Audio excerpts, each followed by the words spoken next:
खिड़की खुली रही सरी रतिया रतिया कहाँ बितवला ना। खिड़की खुली रही सरी रतिया रतिया कहाँ बितवला ना।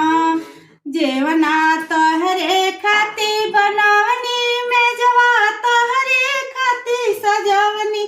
जेवना तोहरे खाती बनवनी मेजवा तोहरे खाती सजवनी। जेवना पड़ी रही सरी रतिया रतिया कहाँ बितवला ना। खिड़की खुली रही सरी रतिया रतिया कहाँ बितवला ना। गिलसा तोहरे खाती भरवनी मेजवा तोहरे खाती सजवनी। पनिया पड़ी रही सरी रतिया रतिया कहाँ बितवला ना।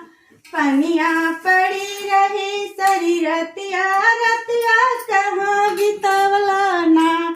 खिड़की खुली रही सरी रतिया रतिया कहाँ बितवला ना।